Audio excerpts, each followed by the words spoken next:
What's up, everybody? It's your boy, Coach Booker in the building, man.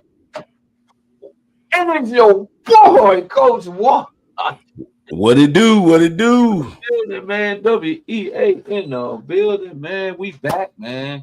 Back once again, man. Hey, listen, man.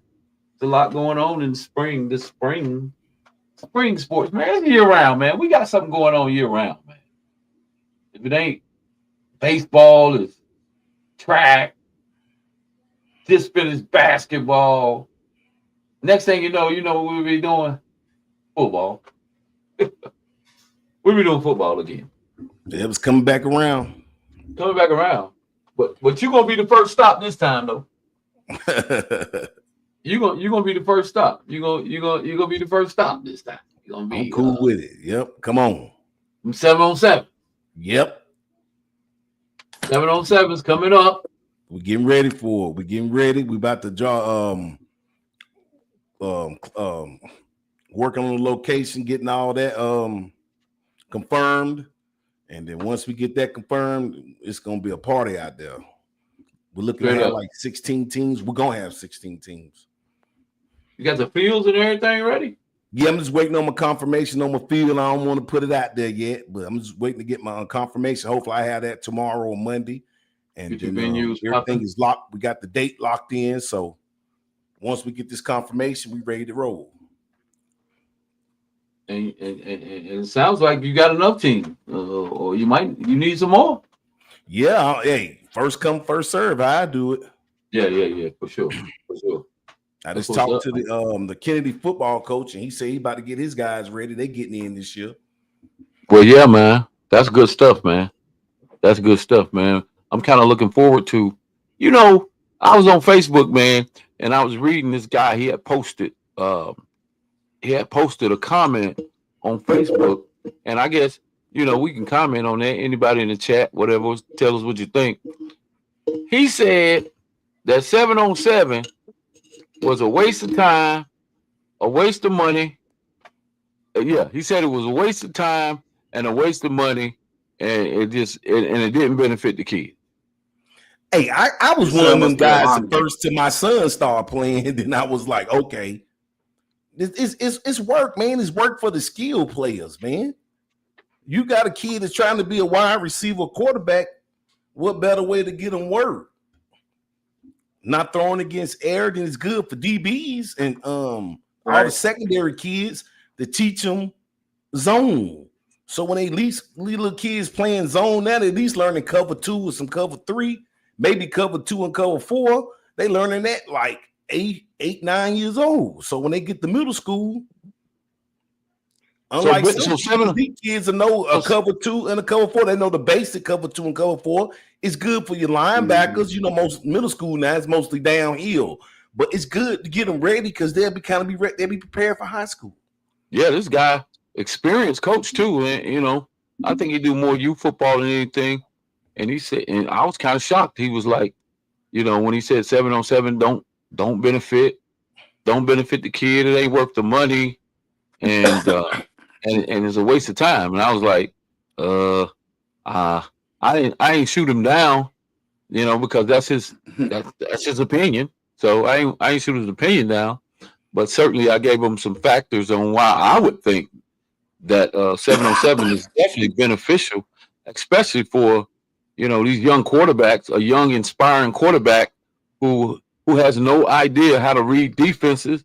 And I said he can learn the tendencies of what a cover 2 look like, how the moving parts of a cover 2, the tendencies of the linebackers and the safeties, corners, and then I said if nothing else, he learns that.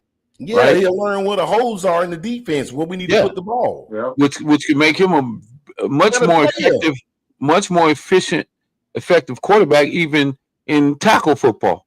And my question to him was, so what do you think?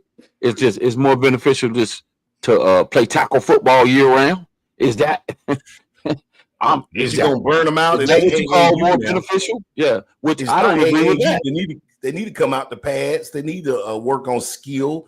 It's skill development. I mean, I know the youth coaches, there's some good youth coaches that love 7-on-7. Then you got some that just want to play it year round and just tackle. But you got to sometimes take the pads off and learn how to run routes, where you need to be, timing, developing your players, developing the players, how to run wheel routes, how to run a slant, how to run an out, a comeback. So much. I mean, it's so much.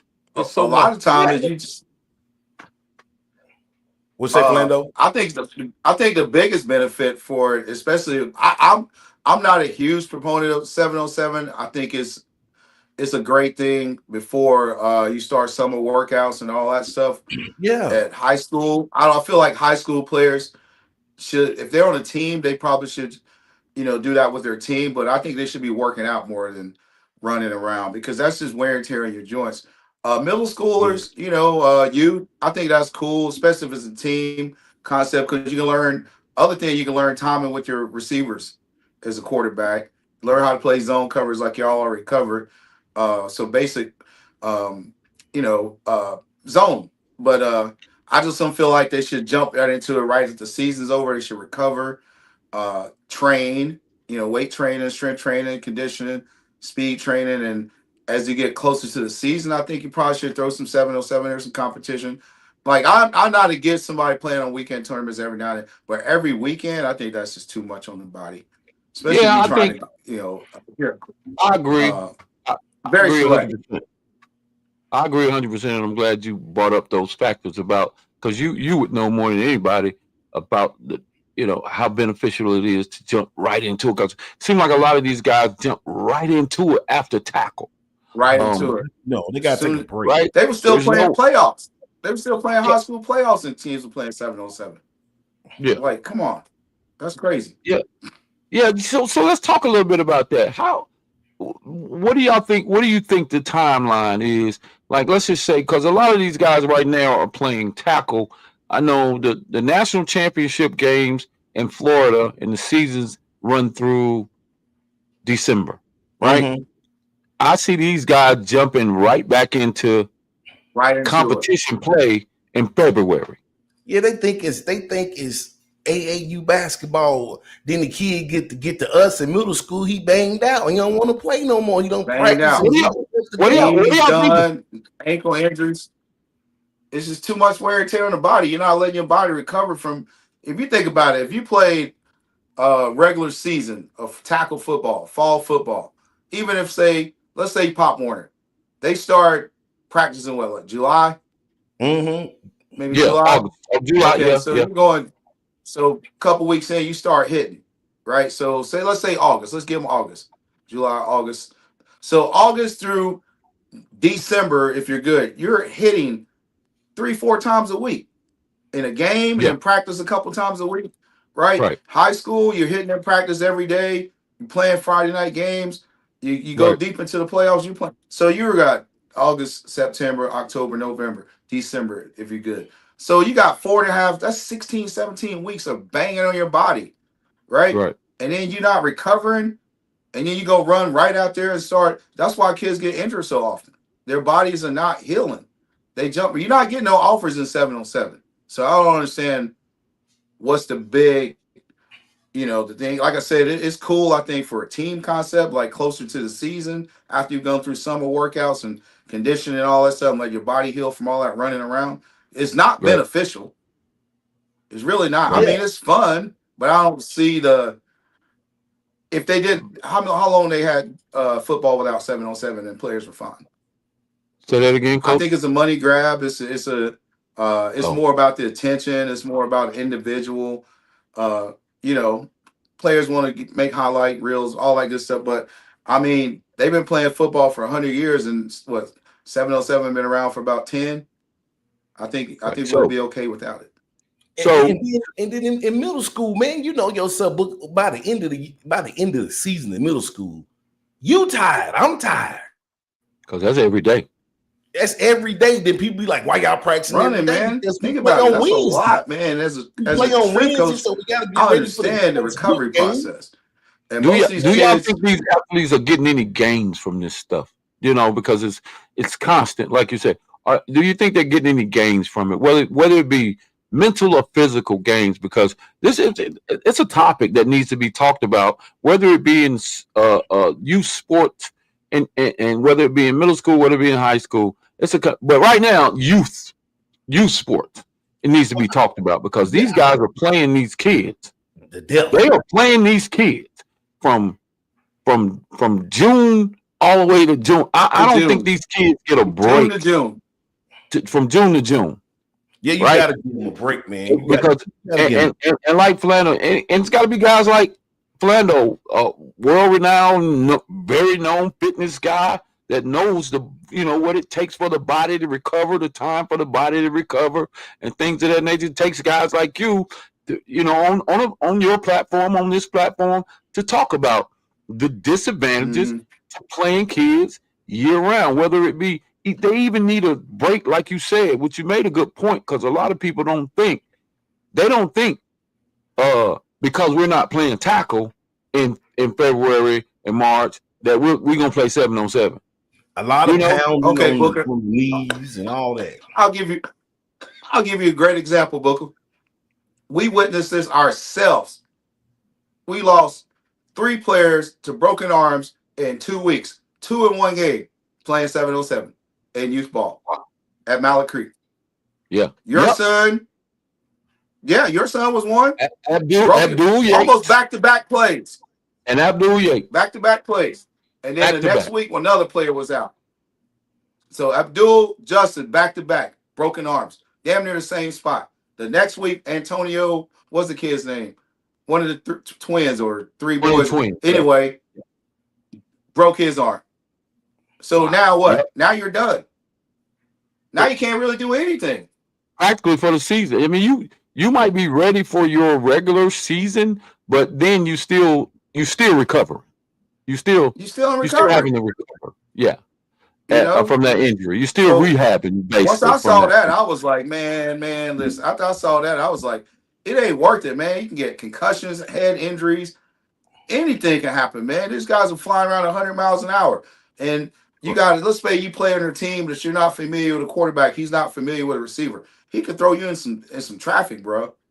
Right. You know what I'm saying? And plus, and to me, it's like the biggest thing is, to me, it hurts a quarterback, because when are you going to snap a ball in a game and get that much time just sit around, look around with no adversity?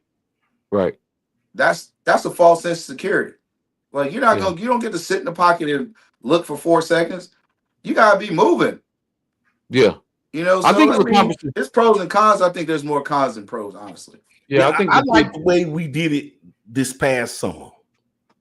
Try to take the seriousness, I'll make it not so serious, and use it as development. When we were going to JM and other places, it absolutely was just getting the kids ready, but those kids were playing on their middle school teams, so it was helping with confidence. You might be like when we play the Country Day, we play Oakson team. Yeah, they were running like some 7-on-7s, and then it was an absolutely great experience for those kids. The development, you could see it during the season, and so it was phenomenal. Just a couple of tournaments here and there is good, but the everyday wear and tear and the banging on these kids' body, not giving them the opportunity to grow, it's a lot. So we're gonna stop right here. You can use it for install. They were running their regular plays. And we're gonna pause right here. And Philando, I'm gonna let you introduce Miss Andrea Jasper. She just popped up here on the screen. Doctor.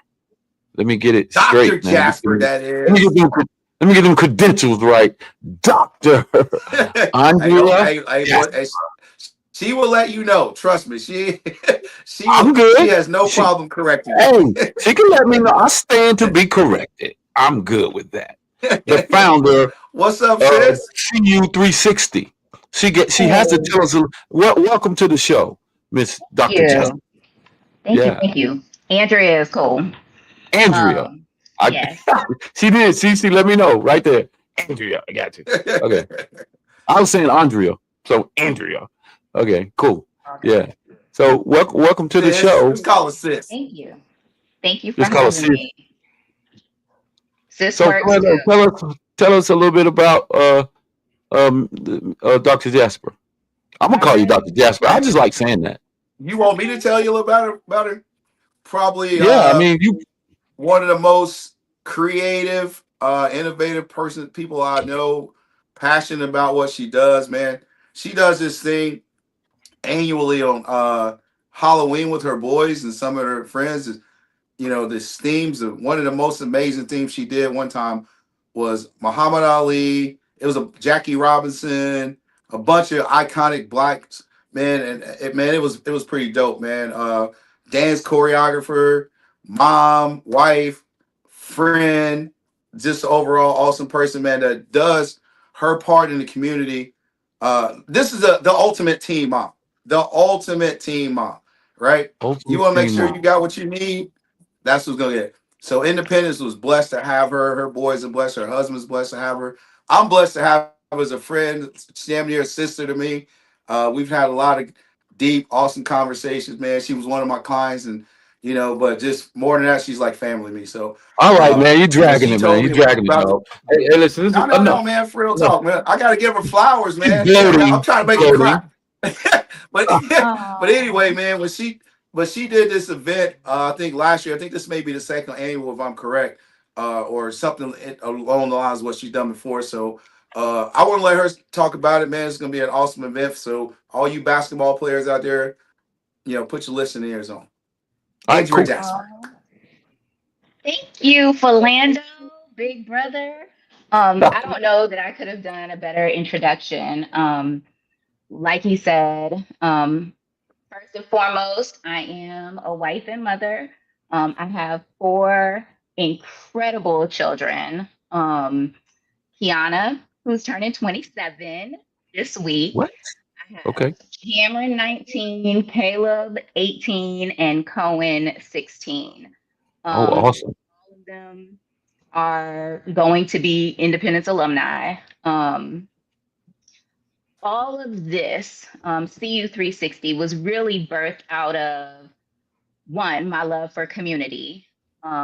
Love people, love helping, always down to put my pound of flesh into any and everything. But it really started from working with my daughter in the dance community. So, full time, I am in entertainment management. I manage professional dancers and choreographers. And of course, we say dancers are athletes, they train their bodies just as much and just as hard as any other athlete that I know. Um, Kiana was a professional dancer. She also went to college. She attended the Louisiana State University, cheered for the Saints for 3 seasons, and then came home and cheered for the Panthers for a season. And then, of course, as the boys started growing up, all four of the children are athletes.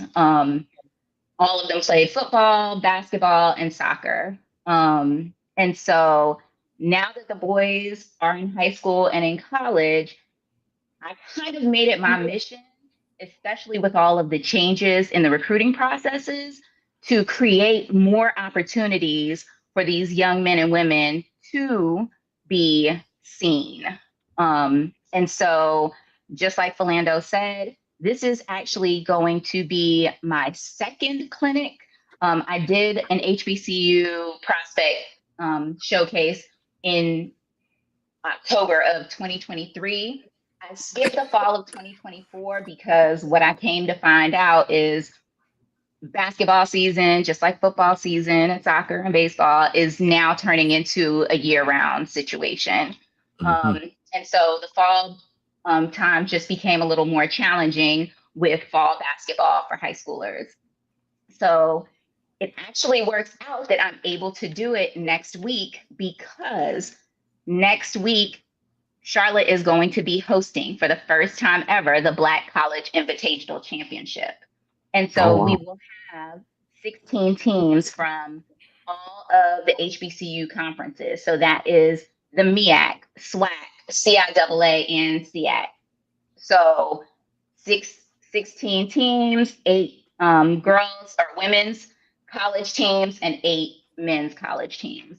And Hmm. so just by having those programs in the city, our hope is to get as many of those coaches or anyone from their staff to come and take a look at high school juniors, seniors, and even some college kids who still have their hopes and dreams of playing in some higher level basketball.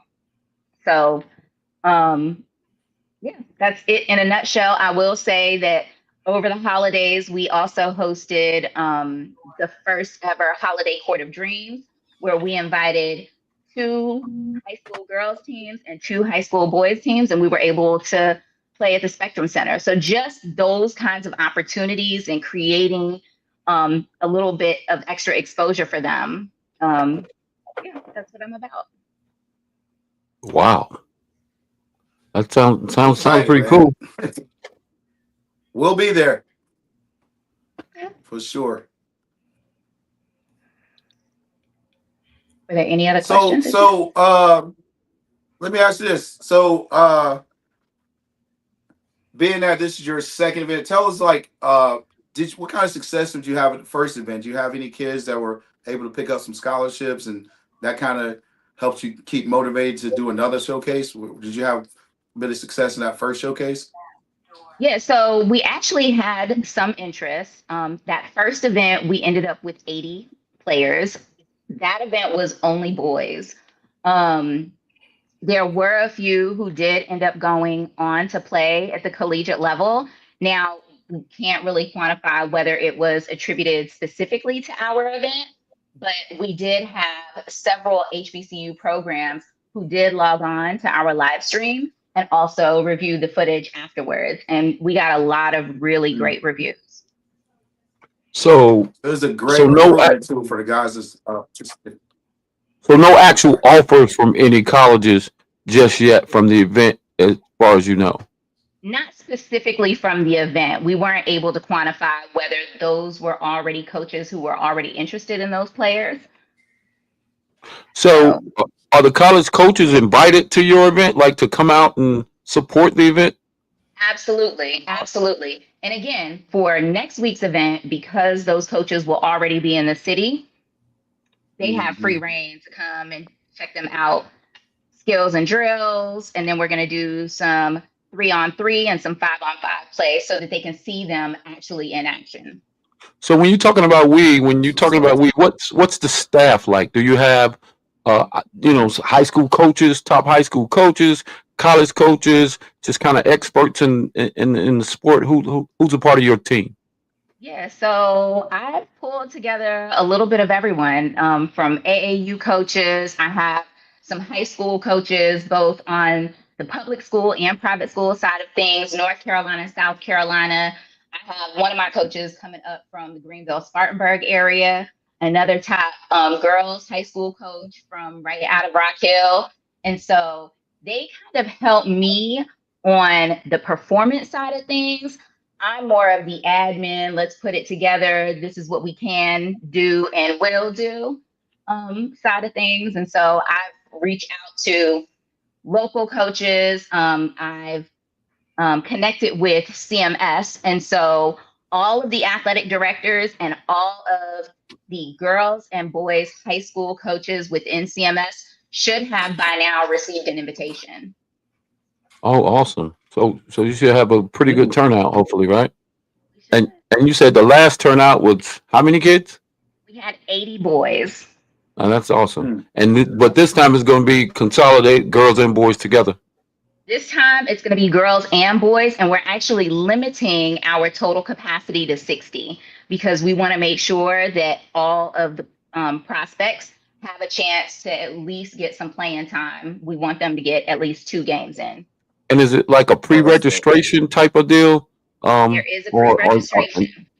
Is it a walk-in type? Can they walk in or no? So of course we prefer pre-registration. If we have the capacity, then I never turn kids away. So as long as we don't reach that 60 capacity, but the expectation is we'll likely sell out. Okay. And what inspired you to to host this event, to put on this event, and what's the actual expectations of it? Yeah, what's the actual expectation? Well, I mean, again, the landscape has changed in the recruitment process. High school basketball players are low men on the totem pole. I have three boys, and they are smaller in stature. I would say my middle son is probably 5'11", and of course, they're all point guards, and he's the tallest of them all. Um, and so for them, it's a little bit more of a challenge. We know that the first place that most college coaches are going is to the transfer portal. Oh, Mm-hmm. yeah. Last, unless you are a top nationally ranked player, you're probably not getting any looks. And Mm-hmm. so for my high achieving academic boys, they know that they want to go to school. And so the conversation is always, what are your goals? Where would you like to see yourself? Would you be willing to go to a prep school or JUCO, NAIA? And my kids are more B1, B2 type kids. So my oldest son is first year, but classified as a sophomore at North Carolina A&T State University, my alma mater. Okay. All right. I'm really happy about that. Caleb hasn't quite made his decision, but he has narrowed it down to likely LSU and then a couple of HBCUs, but he does have some interest. I suspect that he probably won't even get an offer until later in the school year or even in the summertime. And so the motivation behind putting on these kinds of events is for them to get those additional looks. Of course, they have high Mm-hmm. school. Of course, they have AAU ball. The looks and even the marketing behind these kids. I'm finding that as a parent, we're having to shoulder a lot of that load these days. And Oh, so wow. Right. create those opportunities and also educate the parents on what it is that they can and should be doing, just to keep everyone honest and hold people accountable. Right. I was gonna ask you that. We're football guys, so we're familiar with Booker's son actually just went through the transfer portal. I was going to ask you that. You kind of mentioned that the marketing. I'm sure you'll talk more about it. But just if someone's not able to attend the event, what are some of just a couple of things that are key that a parent should do to help market their kid? Because, like you said, that transfer portal has made it very difficult for high school kids. Unless they're 5-star, ready to go, it's going to be a little tougher. So, what are some of the key tips that you can offer a parent to help market their kid? Well, I'm going to dig into the crate. And quite honestly, I often go to my daughter, who is director of recruiting at Texas A&M football, right? Mhm. And so um, do your research, right?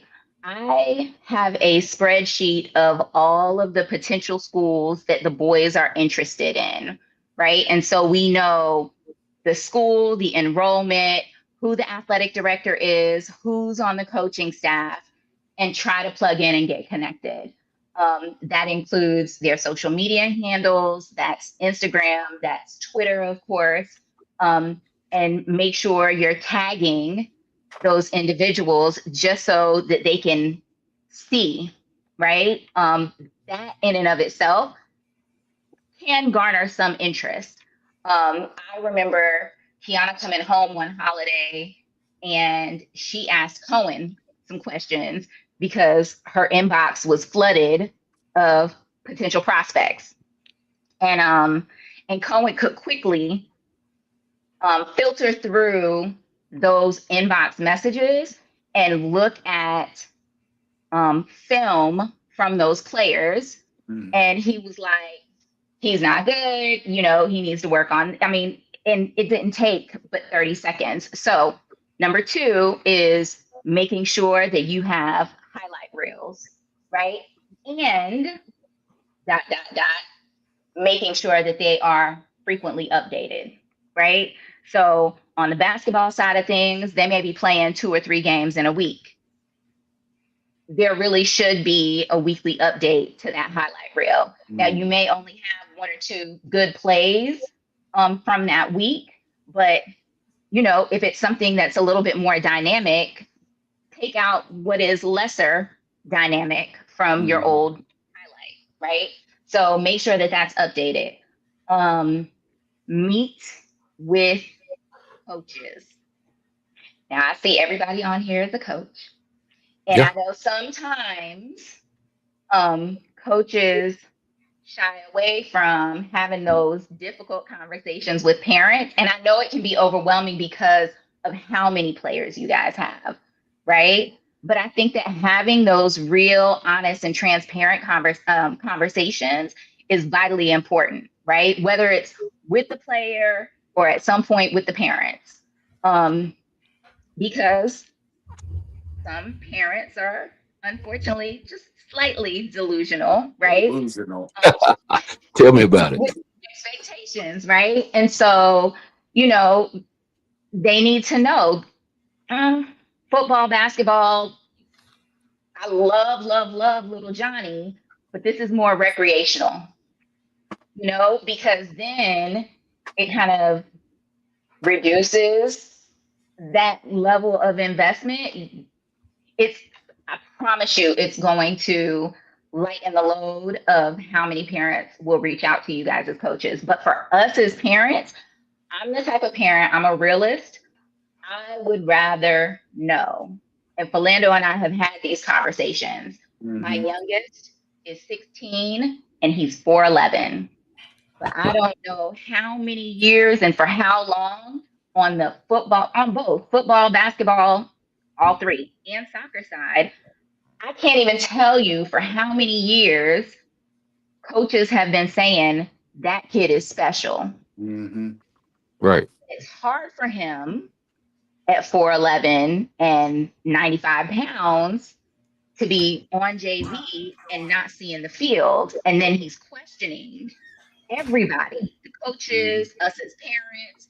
Everyone is telling me that I'm special, but the work that I'm putting in is not yielding any results.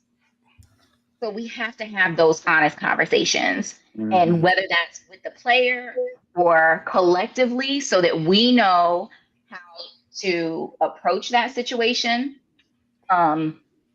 Yeah. So that was my number 3, is having those real honest conversations. Yeah. So great. Sounds awesome. So with your clinic, are you having, and the doggone recruiting process has definitely changed. For high school athletes, whatever sport it is, we know that, and it's very challenging and almost unfair. That I know the transfer portal, it makes sense, kinda is unsanctioned, ain't no regulations. It's like the Wild Wild West, kind of the transfer portal. My son went through it, plays high school, he plays college football now, and he was in the transfer portal. And it scared me to death when he got in the transfer portal. However, I supported it, and I like the fact that he betted on himself, right? And he came out positive, which it can work. But let's go back to the high school athletes and the small delusional parents. So, in your clinic, the clinic that you guys are having, do you have that? Is there a part of the clinic where there's a pause? You guys are not on the floor, and you have that conversation with the parent and the players collectively about the real possibilities of them not thinking so D1 Power 5 because of your measurables, because of your lack of film, because of your lack of whatever, that this is kind of what your journey might look like. Do you have Absolutely. You guys? Okay. Absolutely. So we talk, an abbreviated version, right? We talk about the academic piece and what you need there. We talk about the necessity to network. We talk about some of those measurables, right? And what some of the different pathways look like, right? And then we talk a little bit about the transfer portal and what those opportunities look like. And so, while the coaches are doing their thing and running the skills and drills and doing the competitive sessions, I'm upstairs and I'm networking with parents. Oftentimes, parents have a ton of questions. And so we kind of do a little question and answers scenario. And that allows for them to ask their questions, but then for me to also provide them with a little bit of my background and experience. Even though my daughter is on the football side of things, she's actually going to dial in and kind of give her recruiting experience, just so that parents can hear what that process looks like in general. Because whether it's football or basketball, ultimately it is the same process. There's interest, they reach out, you have your unofficial, she'll talk about the difference between unofficial and official visits. And then, we'll leave it up, for a couple of questions after that as well. So, we'll definitely have professionals on deck who can adequately answer those questions. That's awesome. Oh, cool. This sounds great. Now, one more question.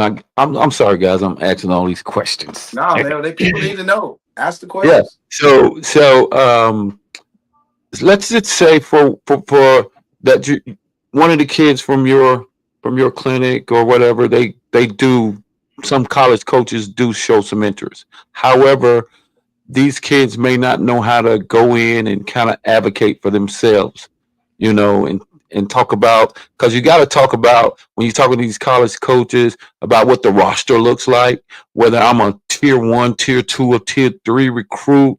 A lot of those parents and kids are apprehensive about asking coaches, are you looking at possibly investing in me? Am I gonna play, or am I, so do you guys take it a step further and kind of advocate, reach out, talk to the college coach for them, and kind of line up what their real potential is, if in fact they do get offered or scholarship? Because a lot of them get offered scholarships, some of them are partial, some of them are full.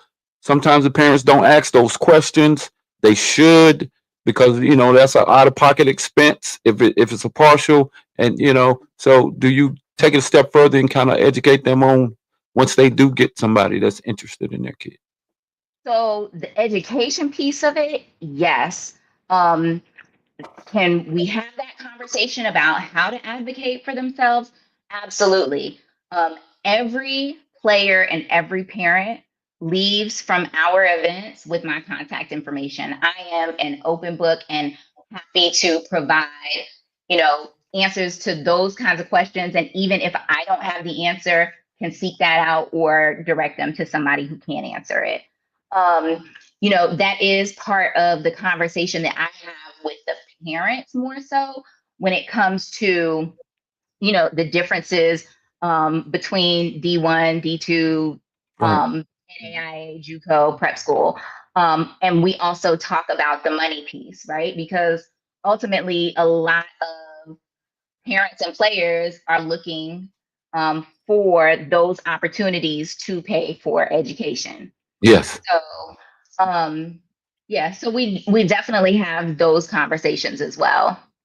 So great, kind of all inclusive. I like that. Great. Philando, we got to make sure we come out to the event, right? That's we'll what this is definitely be about, there. right? We'll definitely be there. I can't wait. I'm looking forward to it. Talking about 100%. some of your sponsors, man. Just one last question. Who are some of your sponsors that you have lined up for this event? You? Well, Uh-oh. well, you know what? Look, and Philando knows how I get down, and Coach Booker said, "Uh-oh." So, what'd you say about your son going into the transfer portal? I bet on myself, and really, this is not an effort to make money. It is about creating opportunities, right?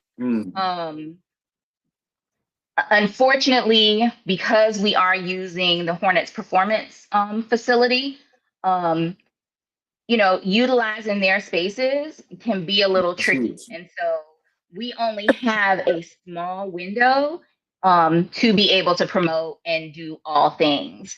And so securing sponsors for specific events, especially when we're doing it at, you know, at the seat of our pants, flying by the seat of our pants, can be a little tricky. So Mhm. I would say our primary sponsors are ARJ LLC, which is my husband's mental health company. And Gotcha. then, you know, Taking money out Kendall. of here. Shout out to Kendall. listen, shout out to Kendall. I mean, CU360 is a 501c3 nonprofit. And so we do have individual donors who also sponsor individual players. So if there are any potential sponsors who would be interested in sponsoring a player so that we can scholarship the opportunity, you know, it's $75 for the clinic. That clinic not includes includes the day of event, but it also includes, of course, the t-shirt and then a ticket to the game on the 25th of March against the Hornets will play the Magic. Oh, So, that's dope. Awesome. yep, Good stuff. Good stuff. I'm sure it'll be on those successful. sponsors. Thank Well, you. Sounds we'll like be it. there. Sounds like a great one. I'm definitely gonna tap in and support for sure. I, Yeah. Amazing. Make sure you get us all that information so we can post it on the page and all that. I mean, all the information that you think we may need to get out, just send it to us. yeah, where is it posted? Where do we find more information? Yeah, where do we find? I know Philando sent us the flyer, but yeah. Yep. So we are on Instagram at CU360ORG is our Instagram handle. So at CU360ORG. Okay. And then we have a website and it's just cu360.org. Oh, that's what's up. Oh, That's what's up. Well, Dr. Jasper, we really we really appreciate you coming on and giving us some insight on that because we wouldn't have never known. Thanks to Philando for giving us, disclosing this information to us. We didn't know, and sounds like an exciting event.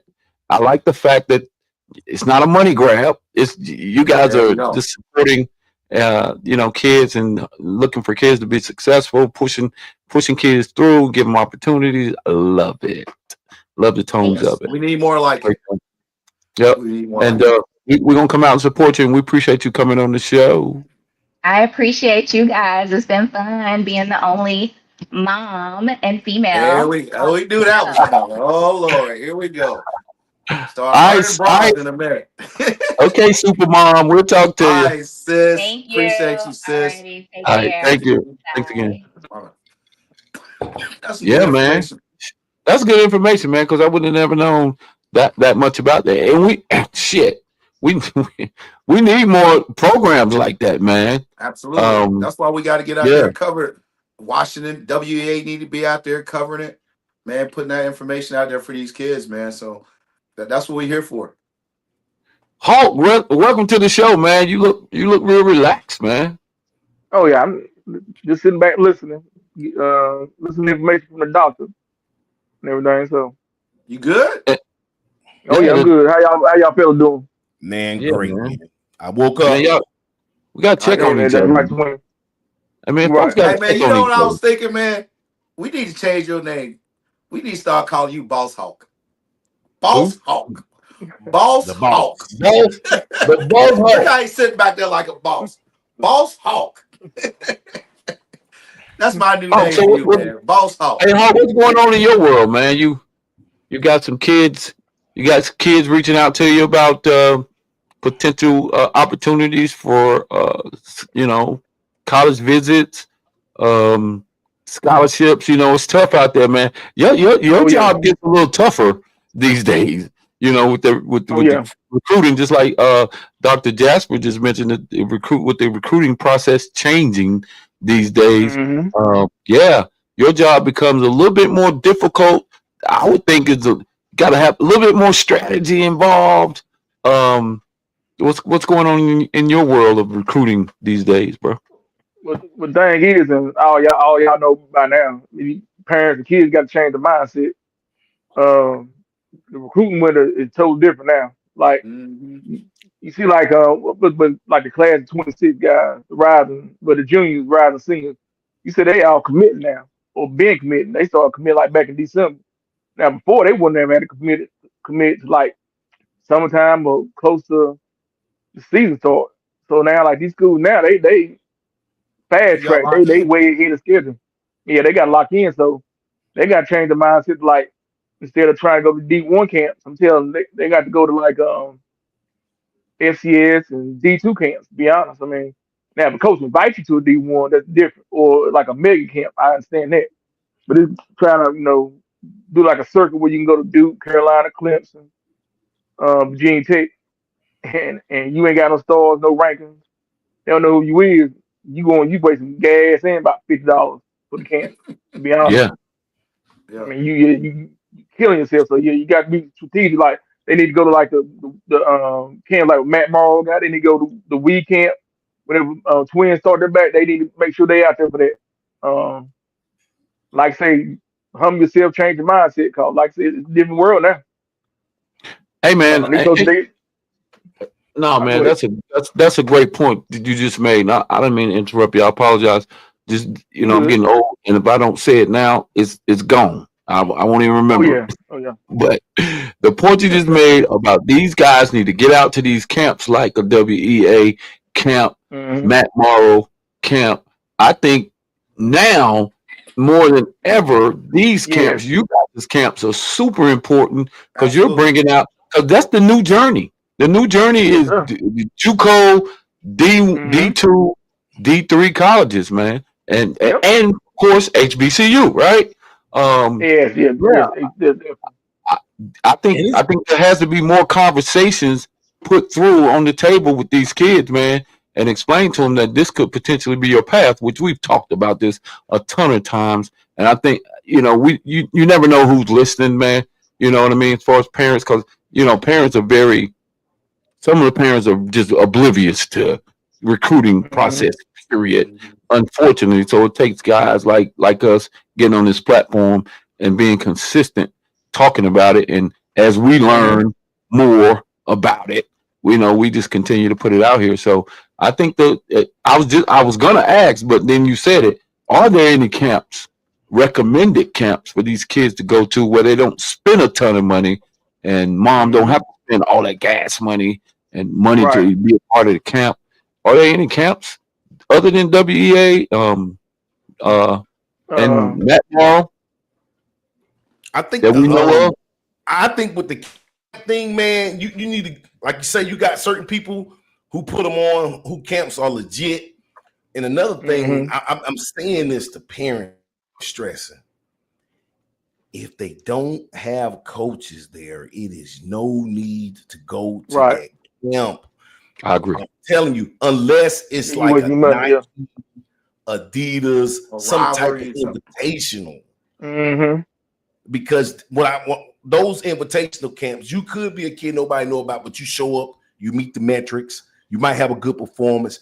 They could write up a good article, and then you have some type of you showcase yourself. People starting to say, "Who is this kid that was at that camp?" But if they don't have college coaches, man, why are you Mm-hmm. going to them camps, bro? Yeah. And I've been telling people for years to go to HBCUs, but now it's getting hard to get into an HBCU and play because you got players who may have been a group of 4 FBS and they're not playing. Maybe they should have went to the FCS school and got on that level and played that division of D1. And you got a Right. lot of those kids that realize I'm not going to play here. Let me go down. So now you That's got exactly what it kids coming down. A lot of those Mm-hmm. big FBS kids are coming down and realize I could have played on this level. I should have been here. It suits me well to play. A lot of those kids are coming down, and then you get those good D2 kids who got overlooked, who are Mm-hmm. balling out, moving up because maybe they should have been on that level and they got overlooked because it's the metrics. So So it's becoming hard, man. Because yeah, I'm telling people like to push the HBCUs to the side. I hear this shit for years, man. If you Yeah. told me that, I didn't recruit you, I didn't promote your kid no more.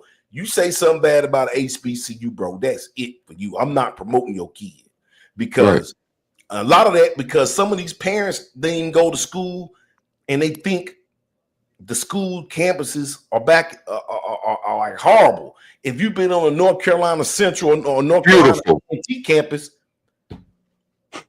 bro, beautiful. Central was super.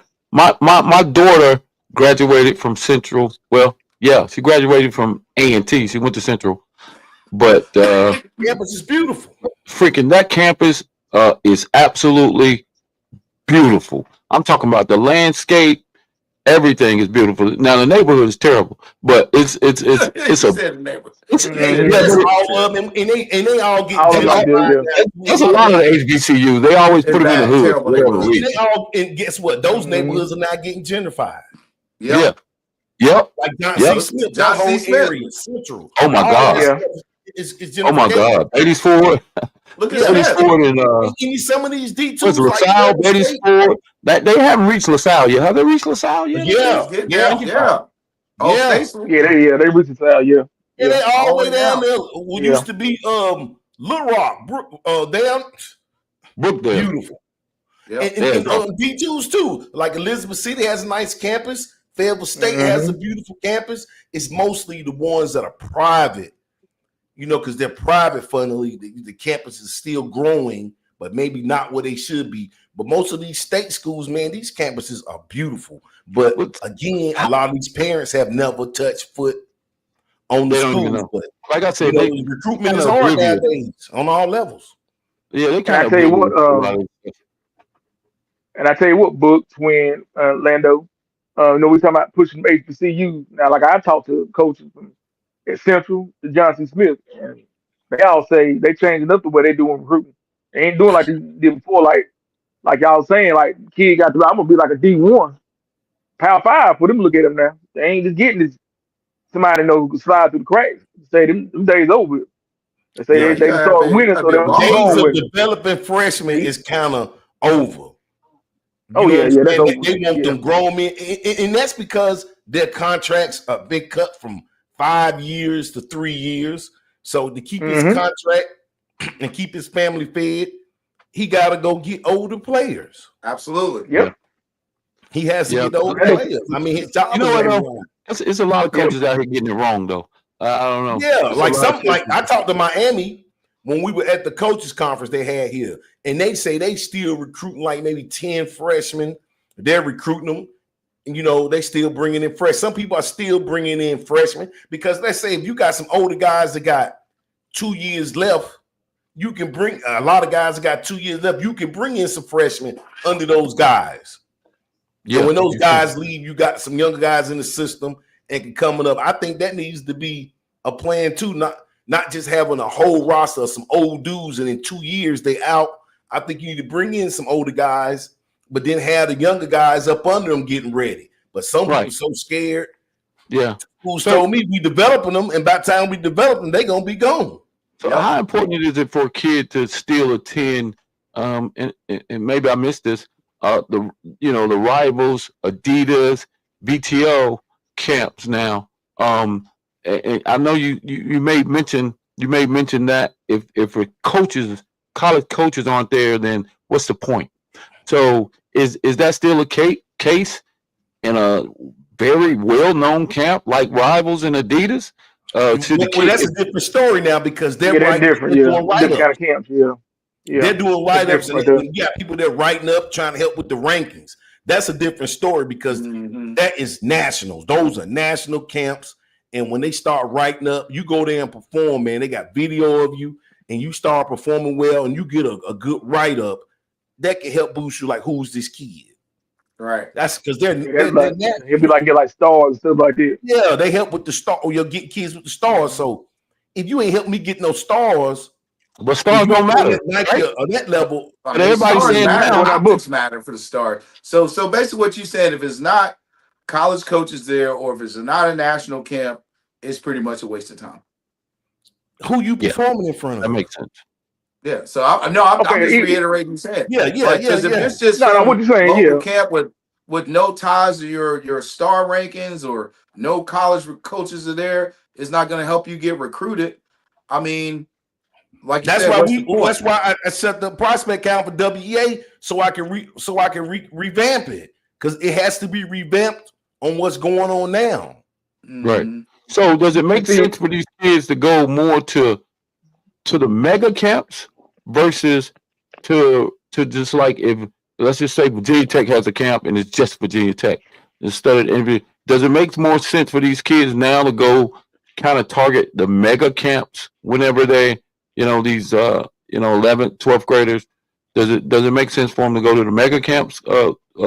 Maybe Hulk, you might know that, where all there's a lot more colleges out there. I would. I mean, like the kid like in 9th and 10th grade, I mean, they do it.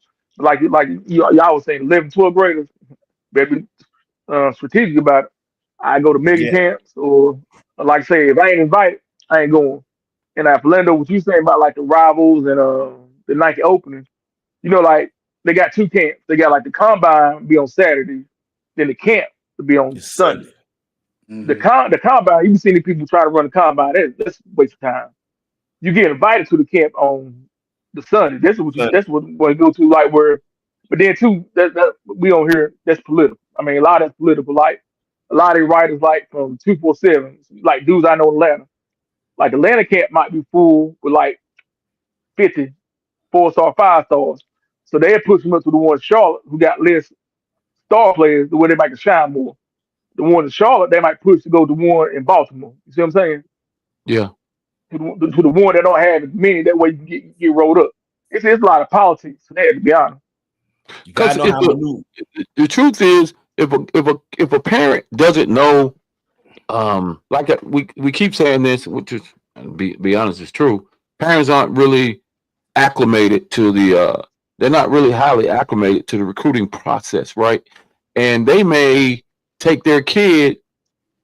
They just might take their kid to all these camps, and a lot of these camps are money grabs, bro. Like why would a kid? Oh, yeah. Why would a kid go to? And I'm not saying to certain these Power 5 camps. They don't have any stars. They don't have anything. I mean, you'll spend a lot of money, gas money, and a lot of time going to camps where you weren't invited. Well, I don't know. A lot of these money grab camps send the invitation out to all the kids. Yeah, come to my camp. Come to my camp. Just come to camp. Just come to camp. Yeah. Just come to camp. I got a million of them. My kid was under recruited. My kid was under recruited, but he got invited to a lot of camps. Now we found ourselves going out to a lot of these camps, and we wasted some time and some money. And how can we? We did when we probably should have been coming. That we didn't know how intense the freaking transfer portal was either. So we probably should have made it a point to get to. I remember when your boy, he got hurt, Booker, and I had my camp and he couldn't attend. Western Carolina, I just say, who coming? I say, this kid coming. They're like, he gonna be there? They were like, good. They was ready to see him, and I think he tweaked his ankle or something. Yeah, but I just think they called me and was like, he gonna be there. I said, he gonna be there. They was like, yeah, we want to see him. I think these parents gotta constantly be educated on what's the best possible camps for your kid to go to, because they'll spend a lot of money on a bunch of BS camps, bro. Yep. That's just trying to get your money, and they'll treat you good. They'll drive you around. They'll feed you. They'll let you down on the sideline. They get you a ticket to the game. They'll let you smoke and mirrors, man. Let you try on the uniforms in the locker room. They'll let you try on the uniforms in the locker room, and you won't hear anything else from these guys. Yeah. The tagging on what Twin was saying, man, I remember a couple years ago, there was a camp held locally. There were no college coaches out there. It was a dead period, so couldn't nobody come out there. They charged the kids like $250 a person, and they still sold out. They call people desperate for college attention. So they had like 300 kids out there at $250 a head. God almighty. Hey, I've been in the game. Yeah. I need to get that because hell, I be having the damn 10, 15 college coaches, and but a coach did tell me Washington don't go over 150. He stressed that. I don't want to see 150 kids because I can't evaluate. Yeah, but it's guys like that. I can't hate on them. They getting that money, man. Let me ask you this, Coach. When you have your camps, prior to you actually the date of that camp, have you already spoken with some college coaches?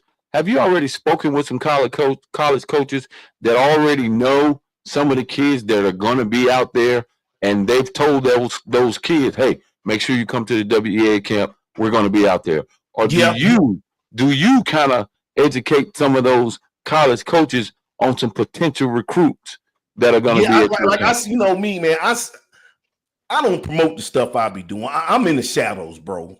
And Hawk can attest to. I'm in the shadows, man. Maybe I should be promoting it more, but yeah, I do that because I send film to them and I say this guy's gonna be here. And I had coaches say, I'm looking for this guy. I might try to find that guy and be like, hey, this school asked about you. Could you come on to the camp? You know, or I ask a coach, hey, is it a particular kid in the city that you are looking at that you want to see perform out here? And they might tell me that, you know, I like this kid, and I reach out to like the AD or a coach and try to get him out there. But let me tell you something.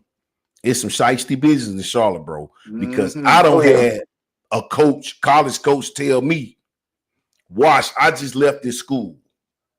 And I told the coach I'm going to be here like another day because I'm going to be at this WEA camp. Is any of your boys going to be at this camp so I can see him in action? And he called me and was like, man, this dude acting like he don't know about the camp. And he was like, I know Washington he said, I got a vibe. I know he knew about that camp. And I'm asking him, you know, he asking, but he ain't asking, is your kids gonna be at this camp so I can look at them in action? You know what I'm saying? So it's some coaches around here that don't be willing to support, you know, and put their kids, you know, in front center. Because he called me, he was pissed because he knew the coach knew, and he wanted to see those kids in action. Well, I think them kids, those coaches that you just spoke of, they're gonna be kind of forced to put those kids in, push to get those kids in the WEA camps and the Matt Morrow camps. I think they're gonna be forced to because of the recruiting process and the opportunity that they could potentially get. It's just a new journey, and we know it. Like you said, hey, Book, you know, it's the new journey. That's what it is. Hawk said no. Boss Hawk hey, said this grinder no. coach. Hey, yeah, it's a grinder people out here booking. Hey, I know what you're talking about, man. This is grimy dudes out here down, man. Hey, you think so, but nah. Hey, the man called me, right? He leaving the school, Hawk, and he called me and say, Wash. Now, this is the new coach I'm getting introduced to now. Somebody turned me on to him. So we've been talking, but Hawk, the man, I ain't gonna put the school out there, but the man was like, he full of shit because he knew about that camp, Wash. He said, I knew he knew about that camp. And I'm asking him to have these kids, you know, which kids gonna be there, and he ain't get no response. But this how shaky. Now I'm gonna get deep into the game now. I sent a coach a video of a lineman in the Cabarrus area, right? He said he liked the kid. He said, I'm gonna go check him out, Wash. Now he said he went to the school to check. It's a lineman. He went to the school to check the lineman out. He said he had to ask the coach 4 times, where is such and such? I want to see such and such. He said the 3rd time the coach was always trying to sell some other players. The 3rd time he asked him, he called me pissed and was like, the coach. He said, coach ain't hit no shit, Wash. It took me 4 times to get the boy in front of me. The 3rd time he asked, he was like, you sure you want to see him? If the man is coming there and telling you I want to see the kid, he wants to see the kid. It's like a 6'4", 6'3" lineman. He asked him, you sure you want to see him? That's terrible. Yeah. Maybe there's some. And the boy didn't have no offers now. He had some D3s, reached out to me on Twitter, said, Coach Washington, could you help me get some offers. I say, how many D3s? I say, I got a lot of D3s. I say, we gonna pimp them D3s into some D2s. He say, I'm fine with going D2. I really don't want to go D3. I will. I say, you got a lot of D3s. Let me send you these coaches. We gonna turn them D3s into some D2s. And we did that. Because once he got that offer that we got him, then guess what? Everybody in CI offered him. And then guess what? I think Catawba offered him in some other schools. He ended up going to a CI school, but eventually he ended up going to Catawba. You know what? It's very grimy, man. It's very unsettling to hear that a coach who takes on a head coaching role or recruiting or director of recruiting or whatever, and he fails to disclose all the opportunities that's potentially out there for these kids, man. That shit. And the fact that that shit's unsettling to me. Like he said he took him 4 times. On the 4th time, he said, "Coach, I want to see him." I'm saying the fact that he's asking for this kid directly. He's asking for this kid. He told me when he was gonna go. I'm going to that area to watch. He got to the area. He called me on the way back and was like, "Man, that coach ain't hitting no shit." What's his name? I ain't gonna go ahead and put it out there. I ain't gonna do man. Hey, listen. Hey, watch. Let me ask you this. Some of these kids, some of these guys need to be. Ask you this question, Watch. You don't need to be called out. Go ahead, Fernando. It's one of them Cabarrus schools, man. What's the school colors? Watch. It's one of them Cabarrus schools. Do you turn left or right off the exit 60? It's one of them Cabarrus schools, man. Let's go find the same guard, man. Hey, Warren. It's one of them Cabarrus schools. So check this out. You don't have to call his name. We telling y'all, Cabarrus, whatever Cabarrus coach, if you listening or if you ever click on and you trash. Hey, bro. Hey, I give y'all one better than that. Coach, and it was my man, Coach Lott. He was at Fayetteville State. He at Johnson C. Smith now. It was my man, Coach Lott, the DB coach. Hey, my brother was upset. I give y'all one better than that. Now, down January, they had this open period where all schools would come to Charlotte. They going, different schools. That's when we see all the kids getting offers in January. Now, my majority of the schools, when they come down here, they hit up somebody like me or a Chachi or a Wash or whoever, and they ask whatever school they go to that day, they might say, what all kids at that school? So I give it to them. I text it to them. Like what B Washington said, they go to certain schools. I said, well, you talk to old boy? They ain't never seen him. The coach never bring him up front or gym wherever they supposed to meet him at. Coaches say nothing about him. Man, get the hell out of here, man. Oh yeah. Nah, bro. I believe it. It's grimy right here, bro. Yeah. What? Okay. Yeah. All right. So I'm gonna try to help these guys out and give them an excuse. Maybe there's some character issues with the kids or something. Maybe the kid is got some character issues or something. Maybe they feel like the kid is not gonna represent them well on maybe that's it. And maybe I ain't buying none of that bullshit. Ain't buying that. I'm not buying none of that. Yeah, that's a personal vendetta against that kid for whatever reason. But how can you go to sleep at night knowing you taking an opportunity out of the kid's mouth? Thank you, man. That's crazy, bro. You're taking an opportunity from a kid. If I come looking for that player specifically, let me find out he's got character flaws. Let me find out all these things. But let me talk to him and give this kid an opportunity. True. That's not your child. You don't get to make that call. It's grimy, bro. For real, grimy, bro. Hey, Lando, what's going on? That's why the character flaws are in the coach. There not you the go. kid. Hey, Lando. Okay. Hey, 3 years ago, the class of 23. I went to see was on here. Y'all might know him. The dude his name was Chancellor Bryant. He played at Argentina. This is an example I'm giving. It's 1,000 examples, but I'm giving you one example. Tony C told him about Chancellor Bryant. I don't know if he played at BFBK or not. The boy bad. He's just as good as Hollywood. Any of them to me was. I thought he probably had 20 off. He had none. Schools will come down there to Argentina. I say now because he's been out of school 3 years now. They come down to Argentina and they asked about him. They never mentioned about Chancellor. I had college like what Washington said. I had college coaches, man, saying they go to Argentina. They don't mention nothing about Chancellor. I'm like, what? I said, man, this dude might be one of the best DBs in the state of North Carolina. He just slept on. Wow. Yeah. Not What the hell is surprising, going right? on? What's Not going on, surprising. man? And how people gonna think we making this shit up, man? They really No, gonna. Nah, no. Ratings. I don't believe you making that shit up. I talk to these people on a personal level, man, Mm-hmm. and I'm telling you, man, that shit pissed me off because he's That's a telling couple me this. examples. I never told the kid that because Oh you yeah. never know how a parent could take that shit, man, and it can Get ugly. But the boy ended up You right, getting boy. several offers and got his Hey, offers. But the fact there's he a whole say lot of stuff I know. more I don't tell times people than because I ain't. that, I know stuff, man, that can get some people put in Okay. jail. That's a lot of stuff I hear. I don't tell nobody.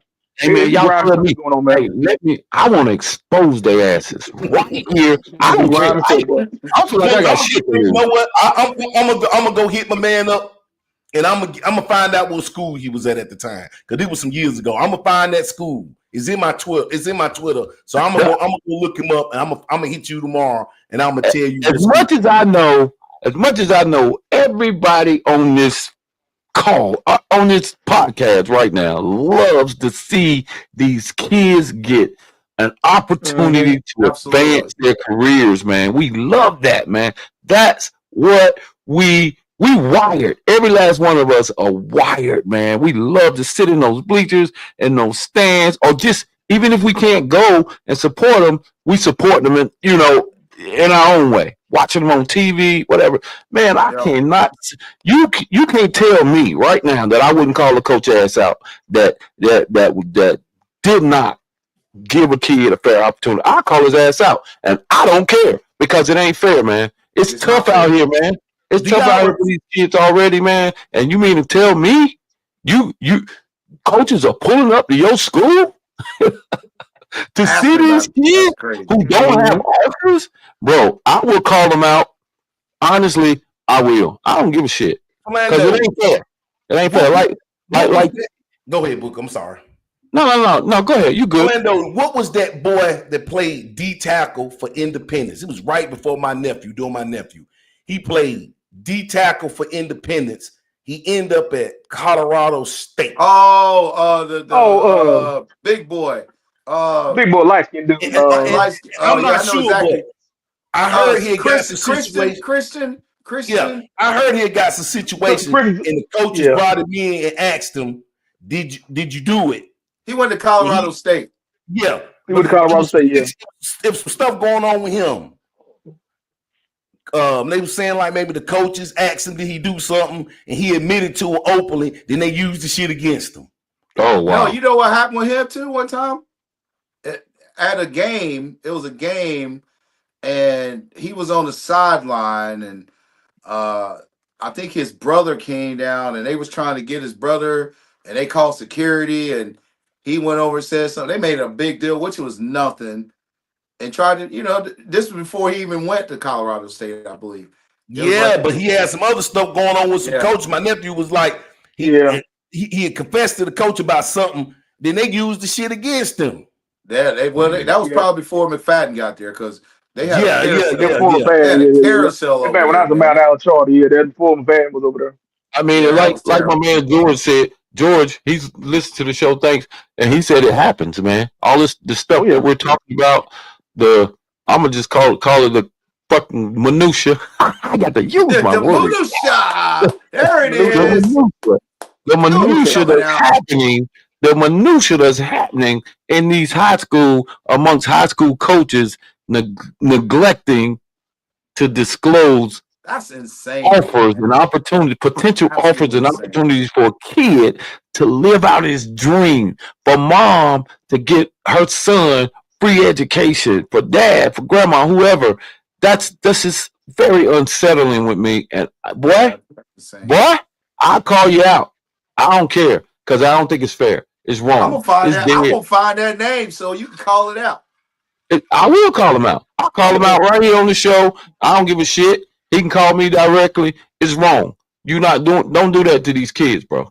Don't do that That's to these crazy. kids, bro. That's a sin. Because you know what? They probably help you win some damn games. Mm-hmm. Well, Yeah, obviously, yeah. or coach wouldn't be asking about him because he Yeah. obviously is not sitting on the bench. There you go. He's put up enough film for a coach to even be, remotely interested in seeing who he is. That's what a lot of times is what they want to do. Just shake his hands, say what's up. You know what I'm saying? They already know what they see. They've already looked at it on tape. And you ain't This is crap. stopping nothing. You're not stopping him. If I want the kid, I'm gonna get him anyway. So you're not stopping nothing. That's your ego. Whatever you think you can do, you're not stopping me. In fact, that makes me want the kid even more. This crap, man. Yeah, that's crap. It's crap. Unqualified ass coaches. It is.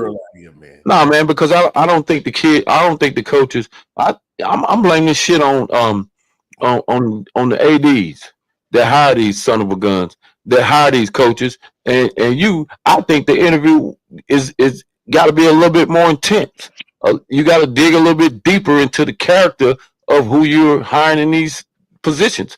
I don't care what you say. A high school football coach, that shit is a big ass position, and it's more than just. Oh yeah. It's more than just X's and O's and those barbaric ass mindset. It's a lot more. These kids are dreaming to play on the next level. They busting their ass to try to get there, and you, because of your ego, that word a kid wanted. Just 3 damn little letters. 3 letters. A lot of these ADs ain't geared for sports. If I'm making sense. Like a lot of ADs don't know how to choose or pick a good football, basketball, baseball coach. They're making sense. They got the position, but they're not sports minded to know to go out here and pick somebody that can help me get bringing the friends in most of the time. Trash. Bring the friends in. There you go. Bringing the friends in. Yep. Bringing the friends in. Yep. Exactly what they're doing. Bringing in their homies. Trash. Bringing them home. Yeah. Hey, listen. Hey, man. We gotta continue to stand in the gap. The bottom line. Yeah. We got you, me, all of us, Coach Clark, Wash, Hart, we got to continue to stand in the gap. That's what we're here for, man. So, we're here. Then maybe that's part of our purpose. Obviously, it is, because we wouldn't even be talking about it. It wouldn't bother us. We could care less, but maybe it's a part of our purpose and part of our makeup. Hey, but listen, speaking of character, let's talk about this one subject I think one of you guys wanted to talk about. I think it was you, Coach Wash. Freaking, what's going on, man? At freaking West Charlotte, man. At these high schools. What happened to Harden? Did you see the video? Both. What happened to Harden? They got the video everywhere of this kid brandishing a weapon, standing in the gym, I think. Yeah, I think it was Charlotte, but I ain't hear about Harden. They swatted him. They was on him. They got on him. Yeah, but still, they got on him. But how did he get in the fucking school with a gun? Metal detectors that don't work. I mean, that's supposed to work.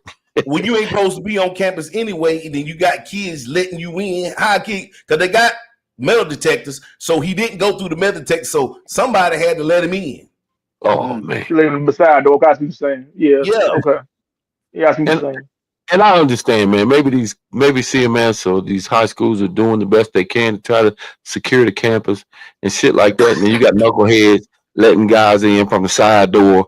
I get it. It's hard to cover all of that. It really is, man. They locked the doors. Unfortunately, man. And now you got a shooter in the building.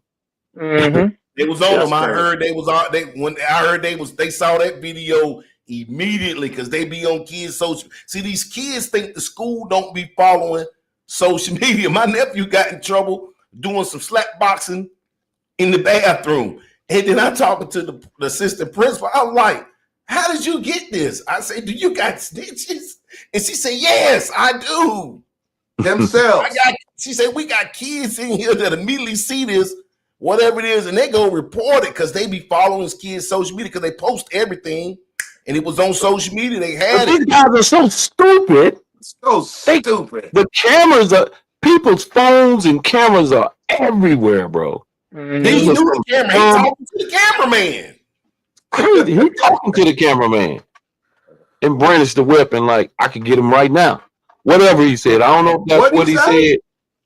something about I can hit him right now. Like evidently, whoever his target was in the around vicinity. in the Wow. gym. Yeah, he's on the other end playing basketball. No, he's on one side Playing of the gym, and basketball. the other kid, you're playing basketball So on the other this is side. doing regular school, not even at a basketball game, just No, doing it's No, this regular is like just school. PE, bro. that's PE crazy. PE. class. Yeah. That's crazy. That's Is that insane. not wild, bro? Well, you see what happened in Argentine? Some football player beat Hmm. up some girl. Yeah. What? What? Oh, beat her. I What? listen to your phone, Philando. Okay. Yeah, some dude, some football player beat up some girl. They call it a hate crime. We obviously know what color the kid is because they're not mentioning it in the news. And the girl was Muslim. Was it So a white apparently, kid beating up a Muslim kid or a come black on, kid? allegedly, but they hadn't said a color in the news. But if it's a hate Okay. crime, come on. Yeah. But the girl was Muslim. Supposedly, she said something to him. Supposedly, he blurted out some racial slurs and beat this girl down, bro. A football player. Right. They She had so to they go had to the the pictures hospital. Right? posted. They had the pictures Right. posted. Eyes were busted up, man. Like, Get out of here. and she got suspended. He did. She did. He didn't. Both of them did, but she did. So apparently, they said she's called him something, but apparently this has been going on for weeks. He's been kind of bullying the girl, and then she finally said something back, and then he said something and beat her. Like, Well, they had some problems in the past. Was that they them at the always have. games? They Was that They them always was at the have him. That was games all the that one kids. time spitting? Was that them? always Yes. have racial issues at Yes. RG Hill.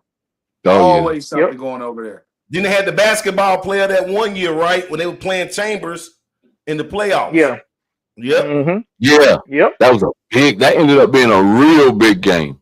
Yes, I was at that game. I mean, I was at that game. It was jam Packed. It was a kid that had said some racial slurs on his Instagram or on his social media. Yeah. I remember that. Yeah. Yeah, he had called these. Let's go play these niggas or whatever. Let's go Yeah. bust these Smuckers. niggas' Yeah. ass. Something he had said Mm-hmm. something along those lines. And that was a big game. So that happened at RGKL too. So RGKL kind of needs to get have some sensitivity Training. seminar Big training. time. Big Some time. sensitivity training over there because they making it obvious. So yeah, but that's happening, man. I mean, they dropping the ball. So a lot of stuff going on in these high schools, man. Even shit, we talk about middle schools and this is happening. High schools is happening. So, hey, man. It's happening in college. There was this, I think it was at Winston-Salem State. Some kid got shot on campus in a dorm or something last week. Yeah, they sure did. You're exactly right. Yep. And that's crazy, man. How you send your kid off to school and you think he's safe and there to get an education, and next thing you know, you got knuckleheads like this, just Crazy, man. yeah, finding their way to do what they do, man. They're balanced, but luckily nothing happened at West Charlotte, like you said. Hawk, they took them down, Wash, whatever, and They was on them. on them. Yeah, so good, man. It was on them. It wasn't no time. They was on them. They got a hold of that. They was on them. Yeah, that's crazy. But on a lighter note, man, we got freaking. First of all, I'm gonna talk about this. Talk about the North Met shooting for another back-to-back basketball state championship. But man, have they played Chambers yet? Let's talk about that, right? They beat Chambers Yeah, they and beat North Met. Thank you, Chambers. Thank you, North Met, for bringing back a freaking rivalry that's out of this world. These guys have played 4 times this season. Yeah, 4 times, and they have been. I'm talking about they've been some backyard in the gym, hostile territory brawls. Yep. And that's what you want to see. And these kids are getting along with each other. Of course, they regular shit. They 20 here and there, talk a little trash here and there. But overall, man, some of the top basketball players in the state of North Carolina, man, and North Mech still doing their thing. They continue to get those. That program is continue to thrive. And but that Chambers team, hats off to you guys. You got, North Met got you, but those guys, the entire lineup is coming back. Mm. For Chambers or North Met? Chambers. Hey, That's going to be a problem. What's the little skinny guy, the star player for Chambers? What is his name?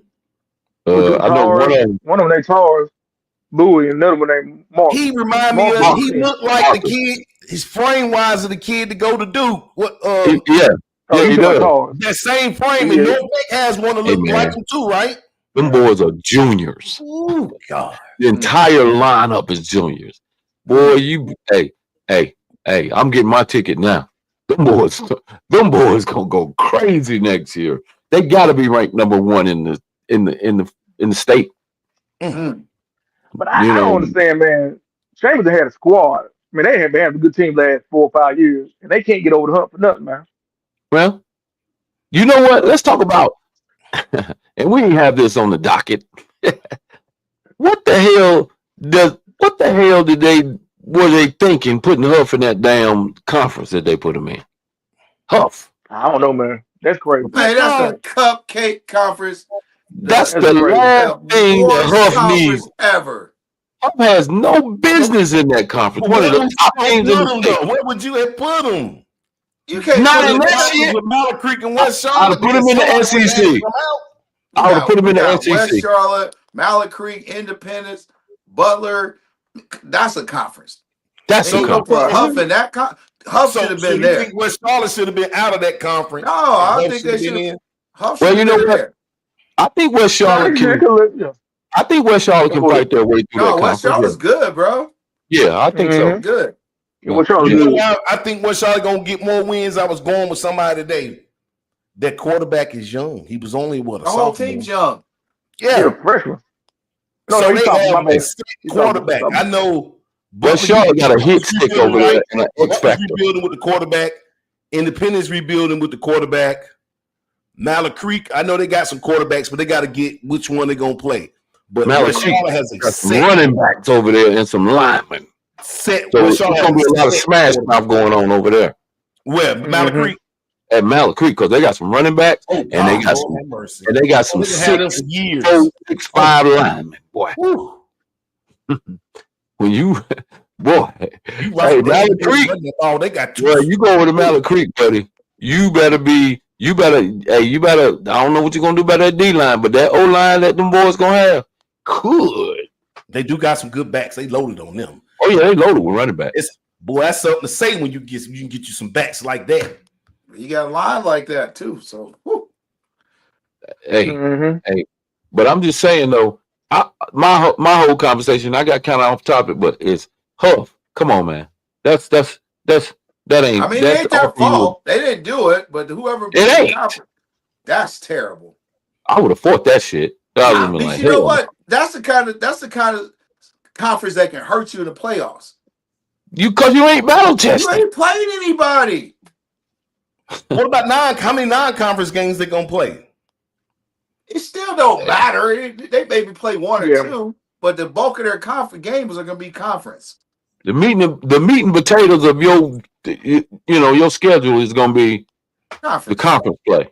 That's it. It's gonna be a lot of running clock and 2 cupcakes. Because what's going on in that third conference over there with the cheese and cracker group, the cheese and wine group? Boy, come on, boy. That was crazy right there. The semi-private conference. The semi-private conference. Yeah, seems like it is. Oh my God. What's going on with that? That reminds, hey, boy, that look like that's like South Park, Steel Creek. Who the hell is Lake Norman. Lake Norman, Reddington, South Park. South Park. Yeah, that's that conference. What's in that conference? Ardrey, Providence, South Meg, Catholic. I think Catholic Weddington. No, Catholic down. Not me, Weddington. No, I don't think Weddington in that conference neither. Either one is a terrible conference. It is. Yeah, we got to put it up. It's awful. Yeah, I was kind of looking for it. That conference up grabs. I think they 17 years. Valentine Ridge. Yeah, Rocky River. Providence. Oh, Ardrey, Providence. Is it South Meck, Valentine Ridge, and Rocky Rivers in that conference? I think they are. Hey, boy, they might make some noise. That conference is like that's a toss up. That's any given Friday. Yeah, boy. That ain't gonna get whoever in that conference, boy. You better come out swinging out the gate. Yeah. Harden. I like Harden's conference. I think they got the. I think that's a nice conference. I think Harden's is in a good place. The conference that they're in, they might be able to make Philip O'Berry Olympic, right? Yeah, and then I think they got a Cabarrus County team too. Mm-hmm.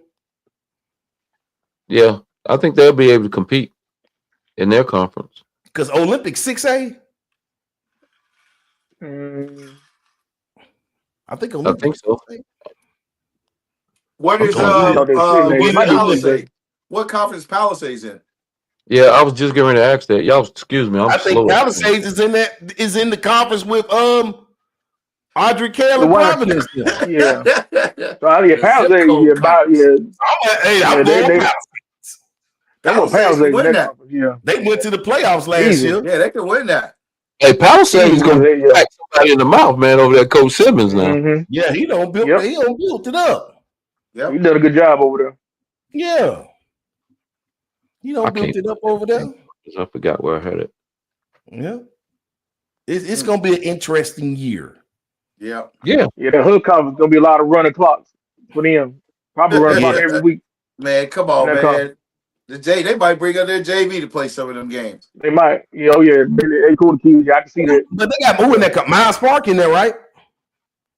That's all Miles Park in that conference. Yeah, Miles Park. Who else? Any other like? You notice we can't even. It's not even. I'm mad about it. Yeah, that was terrible. That was whoever did that. It was never gonna be perfect. You can't please everybody. Yeah, but come on. That looked like some blatant stuff going on right there. Well, they're trying to keep the hitters away from everybody. Let's say allegedly. When that one conference, man, state champion can come out of that conference. Oh, Garinger, Huff, Myers Park, South Meck, Hopewell, and West Meck. Wow. Come on, man. Then you got if I was Huff coach, I wouldn't even want to play that schedule. Here you go. Ardrey Kell, East Meck, Palisades, Providence, Valentine Ridge, and Rocky River. Right. I don't mind. I got to pull it up. I got it. That might be a competitive little conference, though. It is. Teams, yeah, it's going to be competitive. Which one is it? The last conference. Yeah, I think that's going to be competitive. Hopewell, West Meck, Garinger. You got to be okay. We've already talked about that. Hopewell, West Meck, Garinger, South Meck, Myers Park, and Huff. I'm almost thinking there's a typo. Come on. Hey, look, man. We might have to start a segment, a Come On Man segment on that. Come on, man. Come on, man. If I was Huff's coach, I'd be like, take me out of this conference. You set me up. That's a setup. Yeah. Now they could have took Garinger out of that conference D, put Garinger in conference E, and probably put Providence or Ardrey Kell in conference D. They could have moved Garinger out and put him in that conference. Yeah. You think they should put a Garinger over there with Rocky River, Valentine Ridge, Ardrey Kell, East Meck? Yeah, I agree with that. Yeah, but Garinger should have been in conference E. Yeah. Hey, man. Yeah. Hey, man, the hell with all that enrollment stuff, man. It's about they know what's up. I mean, it's Garinger 8A, and that conference got 4 8A teams. Conference E, Ardrey Kell, East Meck, Palisades, and Providence is all 8A. So they could have moved Garinger out of there and put him over there and put Ardrey Kell or Providence in conference D. Bottom line, conference C, Huff should have been in conference C. Butler, Independence, North Meck, they could have slid North Mecca up out of there too. Butler, Independence, Huff, Chambers, Mallard Creek, and That West would have Charlotte. been a hell of a conference. God Almighty! Now, if you got to Every move week West been a good Charlotte out of game. there, that's just too many That's heavy hitters. that's Yeah, but hey, I mean, they come all on, man. conference. That's competitive. That's a freaking conference. That's a that's conference iron where, sharpening iron. listen, that's where Yeah. a state champion can come out of that conference. Yeah, Seriously. You can we go through big that Charlotte. gauntlet right there. That's a gauntlet, bro. Now That is we a big gauntlet. Charlotte then, buddy. Because you come out of Yeah, there. man. If you've been in that conference right there, if that mom could have been Butler, Independence, Huff, Chambers, Mallard Creek, and West Charlotte, and you played in Boy. that conference, buddy, it's But I on see it. what they doing in these conferences because 2 teams can come out of each conference. So they setting it up where all the hitters can make the playoffs. All the 8s and all the 7s.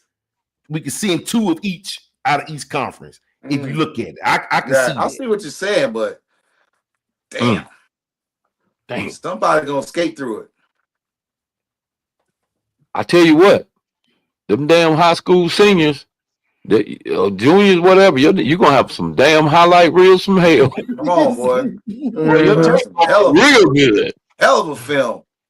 Yes, sir. Yeah, that's what you want. Your 11th grade year. Oh, and by the way, I was thinking about this with this recruitment now. You got to get on the field in the 10th grade on varsity and get reps now. Oh, And absolutely. then have I a say great ninth grade. 11th grade year. Nah, 'Cause ninth your grade. ninth grade, Other than that, you gotta be varsity. You got to be on Yeah, that ninth grade, yeah, you can be on varsity, bro. Yeah, Yeah. you gotta be. Yeah. You gotta be. If you're a varsity quarterback, ninth grade. hey, fella, if you're a quarterback, you got to be playing varsity ninth grade. At least like in my 10th grade, you got to be starting on varsity. They know everything but about it. Got That's to. crazy. Because But that's now. but that's your 11th grade year got to be the big yeah. I say year. at least by the time you, because that's a case by case. If you got a stud senior quarterback, there's no way a sophomore is going to start. So by junior year, you should be on the field. I'm saying, like, if you're in ninth grade, if you're in 10th grade, you're a quarterback, but your starting quarterback's a senior and he's a player, you're not taking that spot. But at least you should have it. You gotta have at least 2 years as a starter. Mm. I would tell him be watched. I said, boy, we gotta be on varsity 10th grade and we gotta show out 11th grade. I say, because your senior year, they not recruiting. The D1 is not recruiting you your senior year. That was the year before with your 11th grade year when you're gonna get that. Because your senior year, which would be 2030, they looking at 32s. Mm. B Watch gonna be ready. If he ain't, his mama gonna be on, because I seen his mama on him one day at a game. I said, damn. Man, I'll be on B Watch ass. Well, she worked it. I'll be on his ass, coach. Them workouts. Man, fix your lips. B Watch ain't got no other choice, boy. He said, I'm glad I didn't get nothing to eat. I'm about to throw up in here. He was like, that third set don't kill me. Yeah, I'll be on his ass. I don't let him get away with nothing. Now, you can't, though. He got the potential. He got to get used to it. Yeah. I was talking about him today, because it was cute when he was working out with the high school kids. This different. It's different now. Mm-hmm. Yeah, you with your peers now. We ain't doing our. But he loved it though. Years ago I would have been against it so early, but I like, nah. He said I gotta get stronger for my 8th grade year. Dad, I gotta. He say my 7th grade year, it wasn't what I thought it would be. He say so my 8th grade year, I want to be stronger. Absolutely. He said I want to get myself together. Cool. So, and it's a lot of he's doing that now. Going into that 8th grade, getting some type of strength training. Right. I mean, you got to modify to make sure that they're building a good core base and all that. You can't obviously certainly have them doing high school workouts. No, but it's similar to it. It's modified. And it's teaching them form, getting that core strong, and just getting them familiar with those movements. It ain't like we're in there lifting a ton of weights. No. But they can, once they get to high school and touch them weights, they're gonna be way ahead of the game, bro. Way ahead. And I'm glad you're doing it with that whole middle school group, because I wish You know, I seen a video of Texas, 6th grade. Oh, 6th graders. I didn't even. I'm like, is that their weight room or that's the high school weight room? I think that was the school's weight room. Because if that's 6th grade, Booker, it looked better than anything we got here. Yeah. Was that in Texas? It was Texas. Middle school. They were 6th graders. Squat. Girls. The weight room looked like a high school. Boys and girls. Man. Yeah. Boys and girls. What's the earliest age they should be lifting? What's the earliest age? That's always been a tough question because I think it depends on the kid. Like it depends on the kid's development. You know, there's some kids that are just ahead of other kids. They got good core. You know, there's a couple different things. If they can do those things, I feel it's safe. You know, as far as getting in an athletic position, understanding how to keep their chest up and hip and all those things. But if they don't have that coordination, you know, and let me back up and say, we don't lift a ton of weights. We might lift 8-pound dumbbells. You know, some of my other kids may be 20 because they've been training with me for a couple of years and they understand the form. But I think it's just, if it's guided and supervised, you can start as early as 10. If it's supervised and you're not having them doing hang cleans and all these other different things. Some kids ain't even 9th grade not ready to do hang cleans. So is it really a stunt your growth type of deal? I know they always say that. That's kind of that's an old wise tale. That's old wise. Yeah, man. Because think about it. All these things these kids do is they do resistance. Push up is resistance.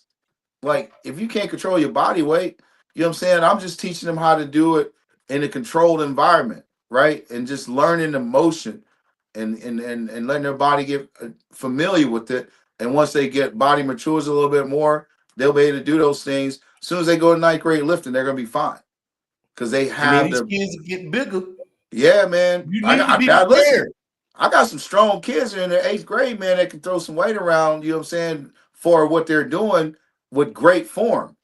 That's what it's about. It's not about, you know, having these kids just heaving weights around and injuring themselves. Like, nah, man, I'll tell them in a minute, man, put that down. That's too heavy. You know what I'm saying? Like, you know, so, but some of these kids been training me for 2 or 3 years. So they're a little bit more advanced than an average 12 or 13-year-old. You understand what I'm saying? So I think as long as it's supervised, you're like my boy Ship. You know, Ship played for us. Yeah. He's got his little girls working out. They're 4 and 5, 3, 5 years old. Right. Obviously got him with plastic weights and all these things, but he's teaching them technique and they're learning how to use their body. They have great core strength at that age and gymnastics and all that stuff. So it's about, as long as it's supervised and you understand the process of what you're doing and what the goal is, it all depends. It's a kid. Some kids are 15 with no coordination. They shouldn't be lifting weights, certain movements. So I think it depends on the kid. You know, if they just have that, some kids are just ahead of the curve, some kids are behind, but most of them in the middle. Book, you got to see it, man. It's a whole 6th grade, girls and boys. They in there crazy. Trainers on the knees. I mean, you know it's on point. I mean, you see the trainers on the knees guiding them and kids behind them. I was like, Lord have mercy. I'm just glad that middle school is in Texas. Yeah, and then my nephew was up at Southeast Middle, and he was strength and conditioning coach in middle school. He was their strength and conditioning coach. My nephew Xavier. Yeah, he did that this past year. Now he at Mallard Creek, but they middle school had a strength program. Man, think about what we used to do in gym class, climbing ropes and all. They don't do none of that stuff anymore. That's why people think that these kids aren't capable, because we have PE every day. Yes. Mm-hmm. Now it's like a quarter or semester or whatever it is. It's not required. That's why you see it burns me up, bro, when I see all these overweight kids. Yeah. Oh, a ton. When I'm telling you, like obese kids. In them damn slides.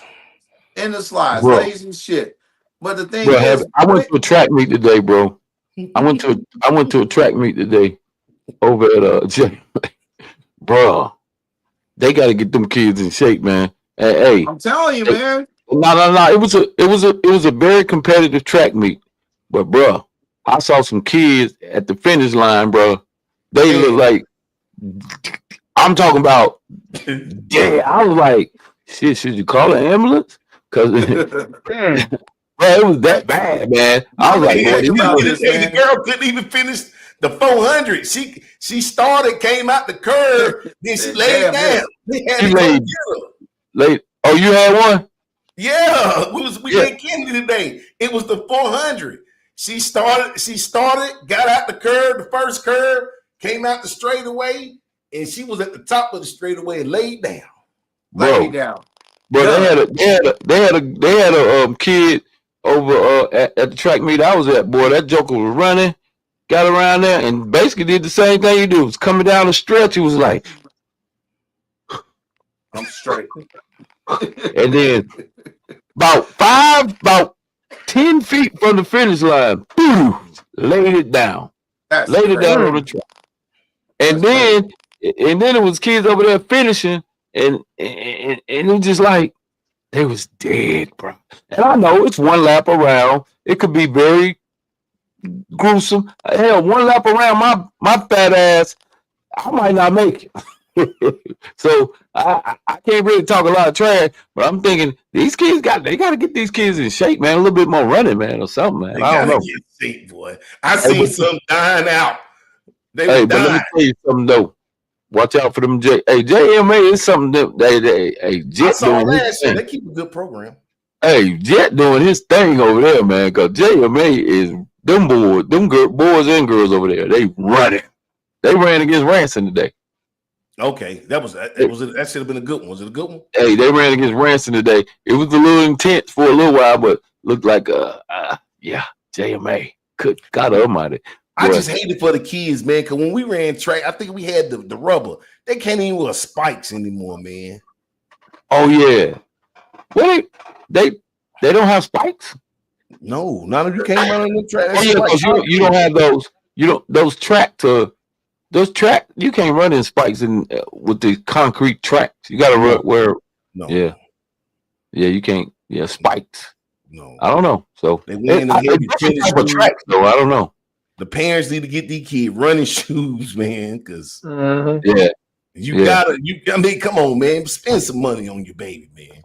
Hey, man, but them track meets go to wrong. Exciting, boy. That track. It's a lot of energy. House got the tracks in. They got the track cleats in there, the non-spike ones. Yeah. Hey, is B White coming to the 707 this weekend? Is he playing 707 for anybody? No, I mean he just trying to get the kids together. Is that the F? Which one is that? That's the one that's at West Mac, Spring Air Attack, West Mac, the one that Mo Evans have every year. We're trying to get some kids together so we can put a team in there, man. And then Ant Gibson is having the Friday Night Lights. Friday Night Lights. Came over to that. Yeah, he's doing the Friday Night Lights. I think he's doing age 12 and up, 12, 13. Then he got the high schools. That shit was crunk over there, boy. I love that last year. We played in there. Yeah. We had a good time. So yeah, Ant got that going on. That's coming up. So we're gonna. I mean, only thing we'll probably look at putting the middle school in there. I had to talk to Coach Jet, but we might. I think that's a good spot to play in, man. Down there at Friday Night Lights. Yeah. I just can't get enough sales for kids. A lot of my kids are playing for that team CJ. I got a lot of kids playing for them. So really, I got some kids to come work out. I might have to just go get some kids who ain't playing. It's like, hey, let's put together a team so we get some work.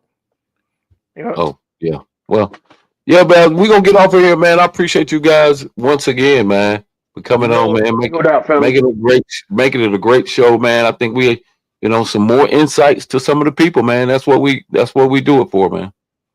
And we appreciate y'all, man. And if I don't talk to y'all, have a good weekend. It's Friday, man. Good, fellas. Hey, don't do nothing I wouldn't do, Hulk. Hey, man. Hulk, where's Tony C, man? What's up with that guy, man? I'm gonna have to call him. Man, ain't no telling. Yeah, he probably running the streets. Ain't no telling. Don't mess with us no more, man. Yeah, he probably out running the streets, man. Maybe we'll see him. Maybe he's about to partner up with Shay Shay and Ocho or something, man. I'll show him big enough. Yeah, I'll show him big enough. You know, he kicked us to the curb and didn't even say nothing, man. Yeah. Maybe we'll see him on the pivot. Ain't no All telling, right, man, bro. about that dude. All All right, right, fellas. we'll holler at y'all, man. Appreciate y'all. Have a good one, man.